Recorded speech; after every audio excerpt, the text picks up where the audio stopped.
News देसी देखने वाले सारे दर्शकों ने भाई मनिक जागलान की राम राम। और आज मेरे साथ भाई किसी परिचय के मोहताज नहीं है, भाई अमित मलिक, बहुत ही प्रसिद्ध रागनी कलाकार मेरे साथ हैं। भाई राम राम। राम राम भाई साहब, आपकी सारी टीम को राम राम। और न्यूज़ देसी देखने वाले चैनल के जो भी दर्शक हैं और मेरे प्रशंसक हैं, सभी से प्रार्थना है कि इस चैनल को सब्सक्राइब करें, शेयर करें, सब्सक्राइब करें। धन्यवाद भाई अमित मलिक। पहले तो मैं मेरे से शुरू करूँगा। और हाँ तो बेरागुनी, मैं बहुत तगड़ा फ़ैन हूँ तेरा। ये मेरे लिए गौरव की बात है भाई साहब, मेरे लिए प्लीजर है, क्योंकि इसके पीछे एक कारण है भाई जी। मैंने आज तक आपकी जितनी रागनी सुनी, बड़ी सभ्य तरीके से आप रागनी मतलब सुनाते हो और बड़ा बहुत बारीकी से ज्ञान बांटने का काम करते हो। तो भाई मैं आपसे पूछना चाहूँगा, यूँ मतलब चस्का करते लग गए हो भाई साहब? देखिए, आप ऐसे ऐसे जब उत्साहवर्धन करते हैं तो हमारे अंदर और ललक पैदा होती है। और रही बात चस्का लगने की, तो भाई ये ऐसी चीज़ होती है, जन्मजात ही मेरा खुद का मानना है कि गॉड गिफ्टेड चीज़ है।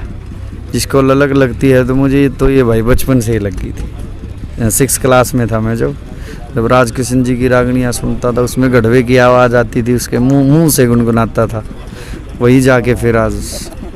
भाई जिस तरह आपने बताया 6ठी क्लास में थे, उस टाइम पर आपका ये चस्का लग गया था।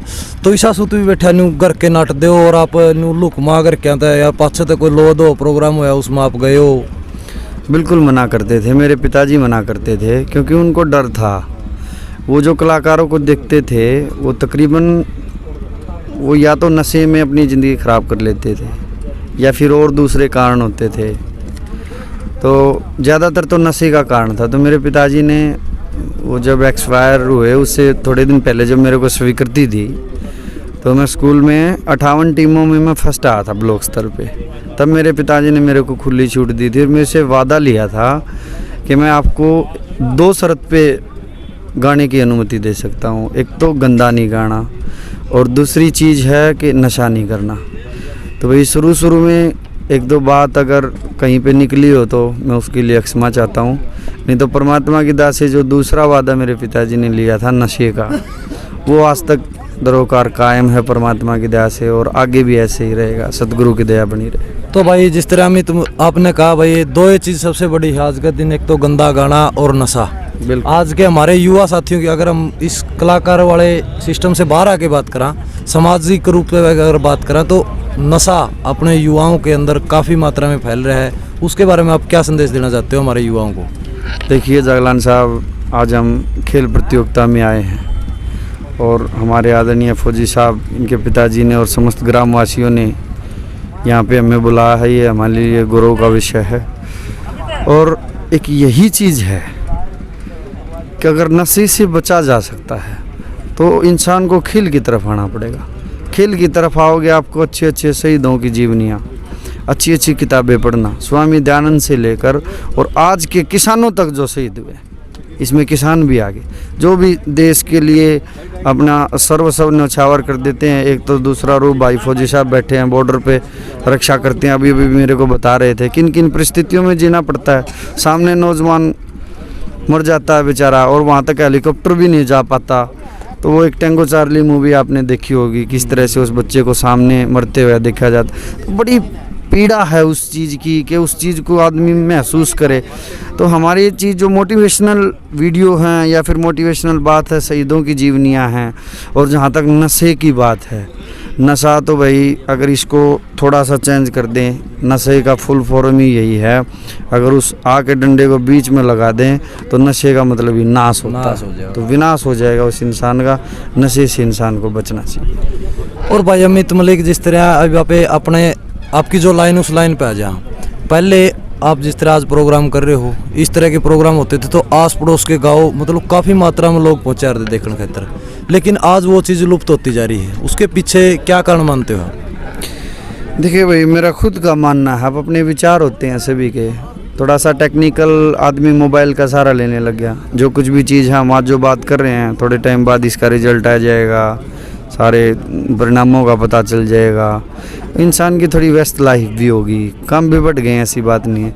लेकिन मेरी ये एक प्रार्थना है कि आप अगर उन कार्यक्रमों के लिए समय निकालते हैं। अगर लड़कियां आती हैं या कुछ, मैं किसी के पैसे से कोई कार्य करती, क्या पता कोई मजबूरी बस करती है, मैं किसी पे उंगली नहीं उठाता, लेकिन इतना ज़रूरी कहता हूँ कि अच्छाई में पैसा बहुत है। बिल्कुल भाई। अच्छाई सिर्फ मेहनत मांगती है, उससे आपको समाज एक्सेप्ट भी करेगा और आपकी इज्जत करेगा। लाइक एग्जाम्पल, मैं आपको एक एग्जाम्पल देता हूँ कि एक मूवी है 3 इडियट। हाँ बिल्कुल सही। एक मूवी है रंग दे बसंती। तो किस तरह से जो फौजियों की मूवी या फिर कोई भी, अभी एक मूवी आई थी उरी नाम से, जो सर्जिकल स्ट्राइक, एयर स्ट्राइक या सर्जिकल को जो भी कहें तो ये करते हैं। उनमें जो मूवी जो एक्टर काम करते हैं उनको मेहनत करनी पड़ती है, तो उनकी आप टर्नओवर देखोगे करोड़ों में टर्नओवर। मेहनत करनी पड़ती है, मेहनत मांगती है, मेहनत का फल बहुत मीठा होता है। मिलेनियर हैं जितने भी खिलाड़ी हैं, आप मेहनत करो। भाई सुशील है, भाई योगेश्वर दत्त है, और कबड्डी से भी हमारे कितने साथी प्रो कबड्डी में। आप मेहनत करें, मेहनत का जो फल होता है वो मीठा होता है। और ये तो कुछ नहीं है, थोड़ी देर का है। किसी वो बुजुर्ग बताते हैं कि भाई चोरी का फल फिर मोरी मगज आकर है। तो अच्छाई करो, अच्छाई का पैसा भी रुकेगा, वो आपको ना तो डॉक्टरों को देना पड़ेगा ना कहीं और किसी चीज़ में देना पड़ेगा, उसका मज़ा ही अलग होता है। तो मेरा मानना ये है, जहाँ तक पब्लिक की बात है, पब्लिक कम होगी, सभी से प्रार्थना है, अगर आप गंदा सुनना बंद कर दोगे तो किसी की हिम्मत नहीं कोई गंदा घास के। और भाई अमित, एक मेरा आपकी पर्सनल लाइफ तक एक सवाल है। मतलब बहुत से मेरी खुद की भी एक मतलब सोच है भी, मैं मन्ना ही बेरा हो भाई अमित मलिक इतना ज्ञान दे रहे हैं, मतलब इतनी बड़ी बड़ी बातें, इतनी पुरानी बातें याद है। आपकी क्वालिफिकेशन क्या है? मेरी क्वालिफिकेशन BA B.Ed है। मैं B.Ed तक गया हूँ अभी तक, आगे भी MA में मैंने दाखिला ले रखा है।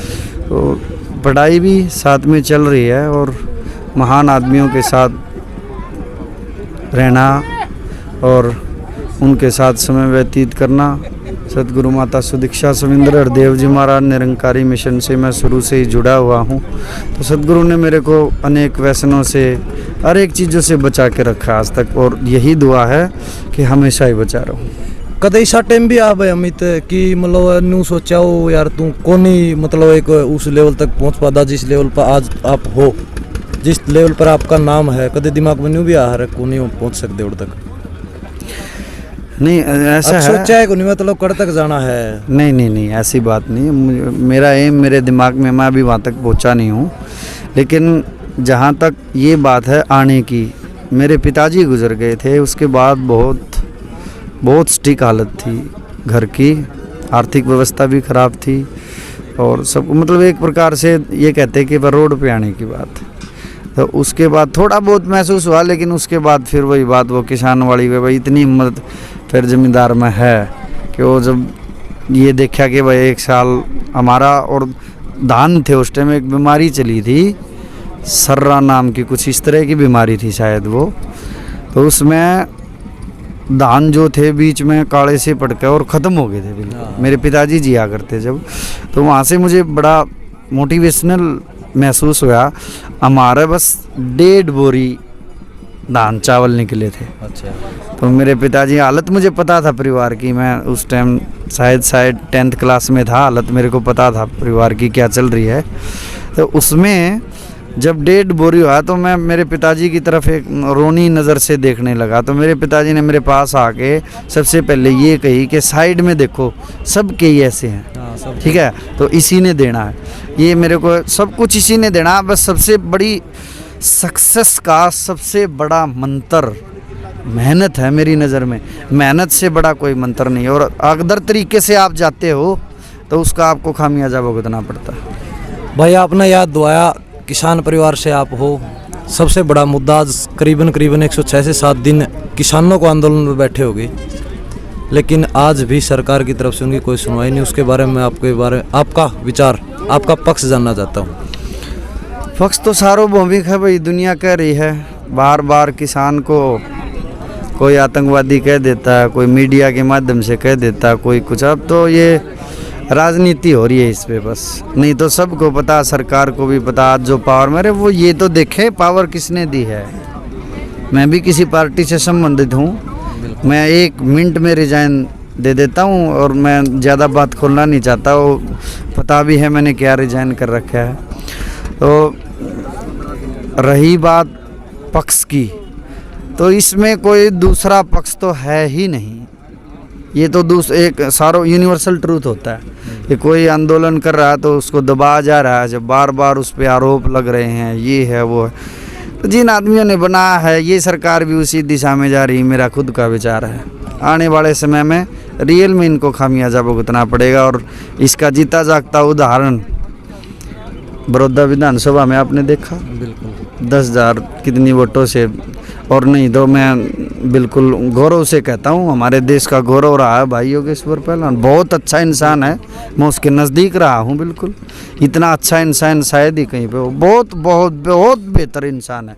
और 1% भी अब अपनी सोच होती कोई जाति का, कोई किसी तरह का, मैंने अभिमान उस इंसान के नहीं देखा। लेकिन उसका खामियाजा शर्फ और शर्फ है। अगर बीजेपी अपने अंदर देखे तो यही है, किसान आंदोलन धीरे धीरे बढ़ रहा था। मेरी रिश्तेदारी में मैं किसी के लिए वोट मांगने की अपील कर रहा था अच्छे इंसान के लिए, तो उन्होंने नु कहा मलिक साहब हमारा बाजरा पकवा दे, वोट दे देंगे। भाई 10-20 दिन लगातार वो बाजरा नहीं बिका, वो 10-20 दिन का जितना घाटा हुआ ना, 10-20 हज़ार का घाटा ही हो गया बीजेपी का। उतना ही घाटा उन्हें सच्चाई है। देखिए भाई, मेरे साथ थे भाई अमित मलिक, इन्होंने बिल्कुल खुले शब्दों में सारी बात बताई। भाई कोई लास्ट संदेश अपने चैनल के माध्यम से आप देना चाहते हो? बिल्कुल जी, भारत एक गौरवमयी देश है और खेलों की तरफ युवा ध्यान दें, नशों को बिल्कुल छोड़ें, खाम खा का समय व्यतीत ना करें, मोबाइल को सिर्फ इतना यूज करें जितना काम में आने वाली चीज़ है, खाम खा की चीज़ों में समय ना खोएं, खेलों की तरफ जिसकी जो फील्ड है।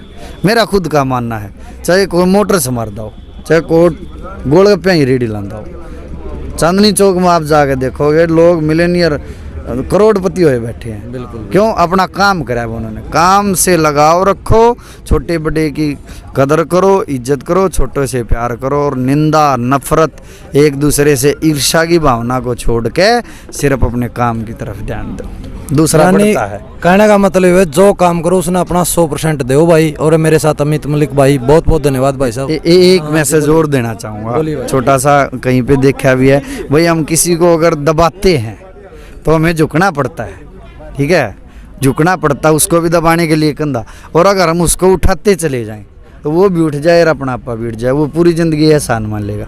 किसी को कोई मजबूरी बस आता है, उसकी मजबूरी का फ़ायदा ना उठाएं, उसको साथ दें। बहुत बहुत धन्यवाद भाई अमित। थैंक यू भाई।